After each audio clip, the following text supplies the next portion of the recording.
So, how do you actually tell the difference between someone who's a helpful critic and someone who's, well, a destructive opponent, especially when we're talking about a faith community? It's a really tough question, right?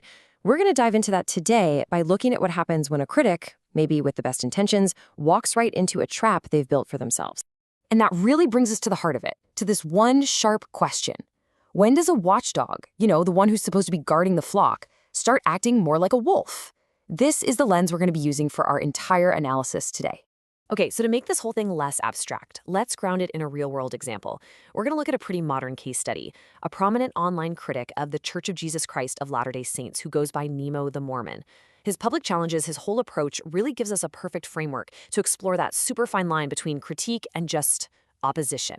So what's he actually saying? What are the core arguments here? Well, they pretty much fall into a few key areas. Things like church leaders are lying, or at least misleading the members. The leadership has zero financial transparency. That members should actually be publicly opposing their leaders. And this big one, that the institution itself is always prioritized over individuals. Oh, and also allegations of nepotism in how leaders are chosen. Look, these aren't just small complaints. These are fundamental challenges to the church's entire moral and spiritual legitimacy. Now, before we go any further, it is absolutely crucial that we engage with the strongest possible version of the critic's own position. There's a term for this. It's called steel manning. So instead of just attacking a weak argument, a straw man, we're going to try to understand the most compelling, good faith defense for this kind of public criticism. It's the only fair way to do it. And here is that defense, stated about as clearly as you can. If the church's leaders are honest, transparency should strengthen trust, not weaken it. If trust collapses, that reveals a problem with the institution, not with the messenger. Wow, you have to admit the logic there is powerful. A truly honest institution has nothing to fear from transparency, right? The argument goes that if shining a light causes everything to fall apart, well then the problem isn't the light. It's what the light is showing us. The critic is just the messenger. It's a really compelling, very modern moral argument. Okay, so with that really strong defense in mind, let's pull back from this specific case for a second and introduce a broader way to think about this. The source material we're looking at suggests that not all critics are created equal. In fact, we can kind of sort them into four pretty distinct categories based on their intent and, well, their actual function. So let's break these four types down. First up, you've got the sincerely deceived. These are people who are genuinely mistaken, but they absolutely believe they're right. Then you've got the opposite, the deliberate deceiver, who knows they're twisting the truth. Now, the third category is a lot more complex, the sincerely convinced but functionally deceptive. This is someone who truly, honestly believes they're helping, but their actions end up deceiving people and leading them away from faith.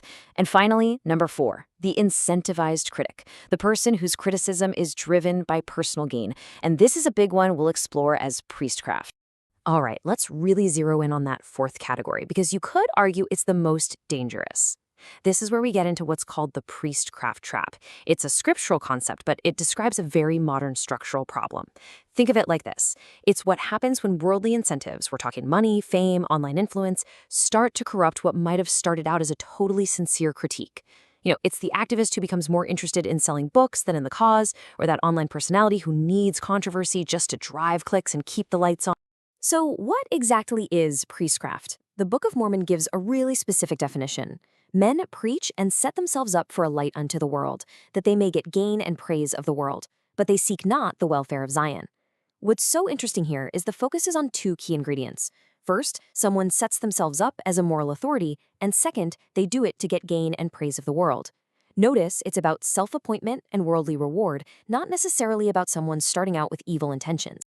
And this next part just brilliantly illustrates where this can lead. The source material uses this incredibly powerful analogy from John Bunyan's classic, The Pilgrim's Progress. The critic becomes like a man trapped in an iron cage. And here's the key.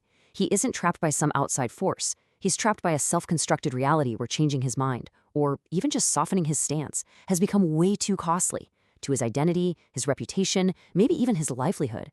The cage is locked from the inside.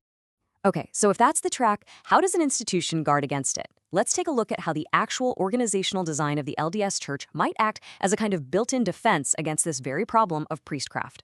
This slide lays out a really fascinating contrast. Look at the two models.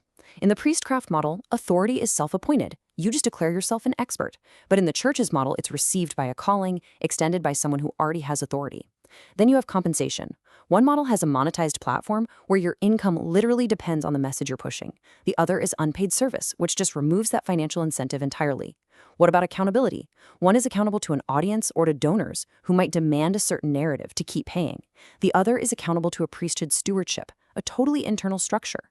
And maybe most important of all, in one model, your identity becomes fused with your role. Being the critic is who you are.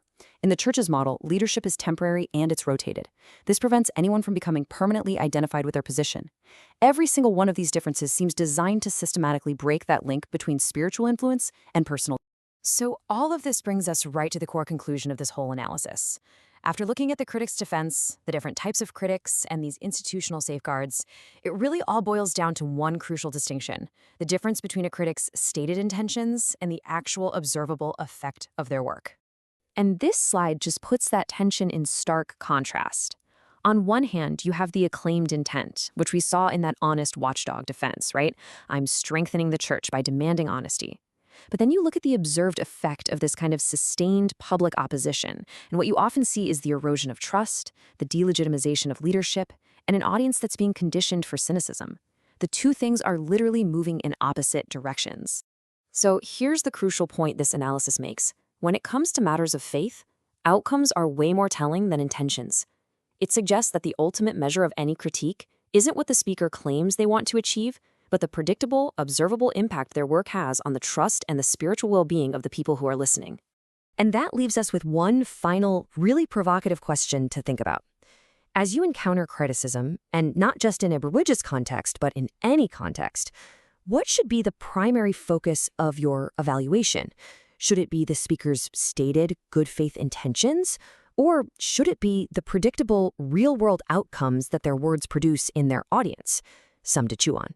Thanks for joining me for this one.